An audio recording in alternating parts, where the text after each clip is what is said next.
बिस्मिल्लाहिर्रहमानिर्रहीम। अस्सलाम वालेकुम डियर स्टूडेंट्स।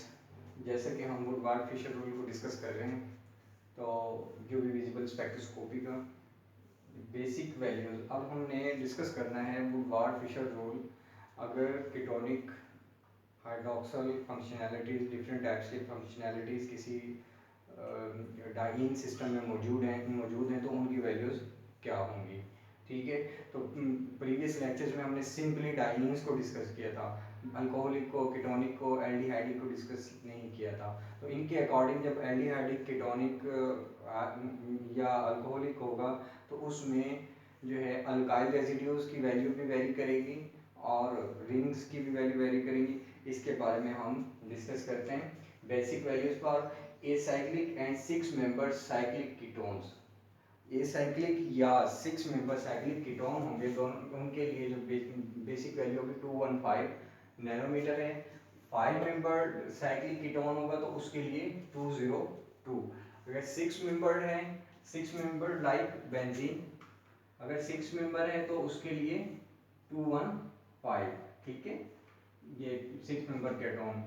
और अगर 5 मेंबर है, जैसे ये, इसको हम 5 मेंबर रिंग कहते हैं, तो इसके लिए 202 नैनोमीटर है।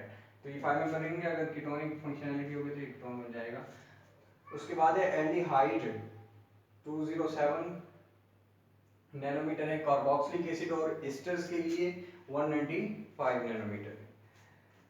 अब देखते हैं कि सब्स्टिट्यूएंट्स अगर इनके साथ अटैच हो जाते हैं, यानी कि हाइड्रोक्सल अटैच हो जाता है, अल्काइल ग्रुप अटैच है, और इसी तरह से OR है, OAC है, SR मतलब सल्फर, और R फॉर अल्काइल है, NR2 है, क्लोरीन है, ब्रोमीन है, तो उस वक्त इनकी वैल्यू क्या होंगी। तो अल्काइल ग्रुप में अल्फा पर 10 वैल्यू होगी, बीटा पर 12 होगी, और गैमा पर 18 होगी, और सिग्मा और हायर वैल्यूज अगर होंगी, सिग्मा से आगे अगर वैल्यूज आती है तो उसके लिए 18 है। इसी तरह हाइड्रोक्सल 35, 30, 30 एंड 15, OR 35, 30, 17, 31। इस ये टेबल में वैल्यूज मेंशन की, ये बना लेक्चर में आप देख सकते हैं। अब हम चलते हैं कि एग्जांपल्स की तरफ। एग्जांपल्स पे जाने से पहले प्रीवियस लेक्चर में एक स्टूडेंट ने क्वेश्चन पूछा था, उसको मैं थोड़ा सा ब्रीफ कर दूं फिर, ताकि इसमें हमें समझने में ज़्यादा आसानी हो जाएगी। तो क्वेश्चन ये पूछा था कि अगर हमारे पास कोई कंपाउंड मौजूद है तो उसमें हम उस कंपाउंड को किस तरह से अल्काइल रेजिड्यूज कैलकुलेट करते हैं। तो इसमें बेसिकली जहाँ पे कॉन्जुगेटेड आपका सिस्टम चल रहा होता है, उस कॉन्जुगेटेड सिस्टम को आपने आइसोलेट कर लेना है। अब सपोज दैट ये डबल बॉन्ड है, यहाँ पर खत्म हो गया, तो एक कट यहाँ पर आएगा, उसके बाद फिर सिंगल बॉन्ड है, इधर आगे डबल बॉन्ड नहीं चल रहा तो दूसरा कट ये आएगा, उसके बाद डबल बॉन्ड, फिर सिंगल बॉन्ड है, फिर डबल बॉन्ड, यानी कि कॉन्जुगेशन कंटिन्यू है। तो उसके बाद थर्ड वन कट इधर आएगा। तो यहाँ पर बेसिकली इसमें 3 अल्काइल रेजिड्यूज मौजूद हैं। तो इस तरह से हम कॉन्जुगेटेड सिस्टम को देखते हुए कट लगाते हैं, उसको आइसोलेट करते हैं, सेग्रीगेट करते हैं, फिर उसके बाद वैल्यूज कैलकुलेट कर लेते हैं। जी, अब हम एग्जांपल नंबर 1 देखते हैं कि यहाँ पर ये कंपाउंड है, फार्मूला मेंशन है ये। तो इसमें बेसिकली क्या है, ये कीटोन है। तो इस कार्बोनिल फंक्शनैलिटी के एतबार से पहला जो कार्बन आएगा उसको हम अल्फा कार्बन कहेंगे, उसके बाद दूसरा कार्बन जो होगा उसको बीटा कहेंगे। ठीक है, इस तरह से चेन जब बढ़ती चली जाती है, तो अल्फा पर अगर अल्काइल सब्स्टिट्यूएंट्स मौजूद है तो ये हमने यहाँ पर ये CH3 मेंशन किया। इसी तरह से बीटा पर भी क्या है, अल्काइल सब्स्टिट्यूएंट मौजूद है। अब हम इनकी करते हैं value calculate. Basic values for ketone 215 nanometre है ये साइक्लिक कीटोन की। ठीक है, अल्काइल ग्रुप अल्फा पर अगर मौजूद है, अल्फा वाला अल्काइल ग्रुप की वैल्यू होगी 10 नैनोमीटर, और अगर ये बीटा पर चला जाएगा अल्काइल ग्रुप तो इसकी वैल्यू होगी 12 नैनोमीटर। जब हम इनको सब सम अप करते हैं तो सम अप करने के नतीजे में 237 नैनोमीटर वैल्यू आ जाती है। नेक्स्ट वन है एग्जांपल नंबर 2। एग्जांपल नंबर 2 में हम देखते हैं कि ये कीटोनिक फंक्शनैलिटी है बेसिकली। तो इसका ये पहला कार्बन अल्फा, दूसरा बीटा, तीसरा गैमा और चौथा सिग्मा। तो basic value for ketone 215 nanometre है। इसके लिए साइक्लिक कीटोन के लिए 215 नैनोमीटर है। एक्सटेंडेड डबल बॉन्ड कॉन्जुगेशन, इसमें डबल बॉन्ड कॉन्जुगेशन एक्सटेंडेड में मौजूद है, यानी कि डबल, ये यहाँ से ये डबल बॉन्ड था, फिर सिंगल बॉन्ड, फिर डबल बॉन्ड, फिर सिंगल बॉन्ड, फिर डबल बॉन्ड, यानी कि ये एक्सटेंडेड कॉन्जुगेशन बन रही है हमारे पास। तो एक्सटेंडेड कॉन्जुगेशन की वैल्यू होती है 30 नैनोमीटर। इसी तरह एक्सोसाइक्लिक डबल बॉन्ड, इस रिंग के बाद से ये एक्सोसाइक्लिक इसका डबल बॉन्ड और इसकी वैल्यू 5 नैनोमीटर है।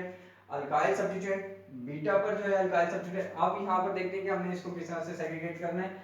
यहाँ पर ये इधर से यहाँ पे कॉन्जुगेशन सिस्टम ऊपर नहीं जा रहा, तो यहाँ से हम इसको क्या करेंगे, कट कर देंगे। तो अल्काइल सब्स्टिट्यूएंट बीटा पर जो लगा हुआ है तो उसकी वैल्यू 12 नैनोमीटर है।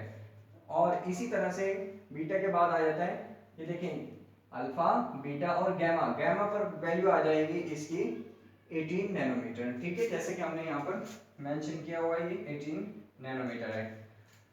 इसी तरह से सिग्मा पर जब यहाँ पे हम इसको कट करेंगे तो सिग्मा पर जो वैल्यू आएगी वो भी 18 नैनोमीटर है, ठीक है। तो जब हम इन तमाम वैल्यू को सम अप कर लेंगे तो लैम्डा मैक्स हमारा अप्रोक्सीमेट 298 नैनोमीटर आ जाएगा।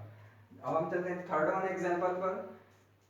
तो इस कार्बोनिल फंक्शनैलिटी के एतबार से ये अल्फा और ये बीटा, बेसिक वैल्यूज इसके लिए 5 मेंबर है, उसके लिए 202 है। Alkyl substituent on beta, beta पर अल्काइल सब्स्टिट्यूएंट्स अगर मौजूद है, जैसे कि हम यहाँ पर देखते हैं कि दो अल्काइल सब्स्टिट्यूएंट मौजूद है, एक इस कार्बन से एक ये इसको कट कर रहा है और दूसरा ये कट कर रहा है, तो 12 मल्टीप्लाई बाई 2, जैसे कि बीटा पोजीशन पर अगर अल्काइल सब्स्टिट्यूएंट मौजूद होगा तो अल्काइल सब्स्टिट्यूएंट की बीटा पोजीशन की वैल्यू 12 है, ठीक है। तो दोनों ये बीटा पर मौजूद है तो 12 मल्टीप्लाई बाई 2 करेंगे तो 24 नैनोमीटर आ जाएगा। इसी तरह हाइड्रोक्सल है अल्फा, बीटा और ये गैमा, गैमा पर इसकी वैल्यू कितनी बन रही है, अल्फा के ऊपर इसकी कितनी वैल्यू बन रही है, यहाँ पर ये अल्फा पोजीशन, अल्फा पर इसकी पोजीशन वैल्यू बन रही है 35 नैनोमीटर। अब हम इन वैल्यू को क्या करेंगे, सम अप करेंगे तो एंड रिजल्ट हमारे पास 261 नैनोमीटर वैल्यू आ जाएगी। एग्जांपल नंबर 4 है। एग्जांपल नंबर 4 में हम ये देखते हैं, ये कंपाउंड मेंशन है, basic value for ketone, ketone की साइक्लिक कीटोन की वैल्यू 215 नैनोमीटर है। एक्सटेंडेड कॉन्जुगेशन 2 मल्टीप्लाई बाय हम 30 कर देंगे, एक ये डबल बॉन्ड है, फिर डबल बॉन्ड है, फिर ये डबल बॉन्ड है, तो बेसिकली इसकी 2 एक्सटेंडेड कॉन्जुगेशन बन रही है, एक ये है और सेकंड वन ये है। तो 2 मल्टीप्लाई बाय 30 करेंगे 60 नैनोमीटर हो गया। होमो एनुलर है कीटोन, तो उसके लिए 39 नैनोमीटर है। Alkyl substituent on beta, beta पर अल्काइल सब्स्टिट्यूएंट अगर मौजूद है तो उसकी वैल्यू कितनी होगी, जैसे कि यहाँ पर हम इसको क्या कर रहे हैं, कट कर रहे हैं, अल्काइल बीटा पर अगर मौजूद है तो उसकी वैल्यू 12 नैनोमीटर हो जाएगी। ये बीटा पोजीशन बन रही है, अल्फा बीटा, बीटा पर यहाँ पर ये कट मौजूद है।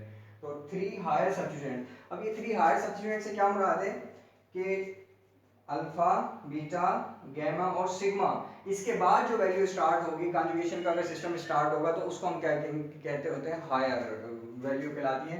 तो इसमें हम क्या करेंगे कि बेसिकली ये 3 बनते हैं, 1 2 और ये 3 बनते हैं, तो 18 मल्टीप्लाई बाय 3 करेंगे तो 54 आ जाएगा हायर। और उसके बाद एक्सोसाइक्लिक डबल बॉन्ड है, अब ये बेंजीन रिंग जैसे मौजूद है तो इसके ये यहाँ इसके मुताबिक ये वाला जो है इसका एक्सोसाइक्लिक डबल बॉन्ड बनता है, तो एक डबल बॉन्ड मौजूद है तो 5 नैनोमीटर। जब हम इन सबको सम अप करेंगे तो ये वैल्यू हो जाएगी 385 नैनोमीटर। तो डियर स्टूडेंट्स, ये हमारा वुड फिशर रूल में जो हमने वैल्यूज किस तरह से जो है सपोज वैल्यूज हैं जो हम फाइंड आउट करते हैं, वैल्यूज पुट करके एक्सपेरिमेंटल बिहाफ पे बार बार प्रैक्टिस के बाद ये वैल्यूज जो है वो डिराइव की जाती हैं। तो इनको मेमोराइज भी करना है वैल्यूज़ को, इनको अप्लाई भी करना है और इसकी प्रैक्टिस भी करनी है। जितनी ज़्यादा आप प्रैक्टिस करेंगे बाई हैंड तो फिर उतना ही बेहतर अंदाज में आप जो है इसको अंडरस्टैंड भी कर पाएंगे और ये आपको याद भी रहेंगे। तो ये अटमोस्ट इम्पॉर्टेंट है यूवी विजिबल स्पेक्ट्रोस्कोपी का, कि हमें वैल्यूज़ को किस तरह से ड्राइव करना आना चाहिए। थैंक यू वेरी मच, अल्लाह हाफिज़।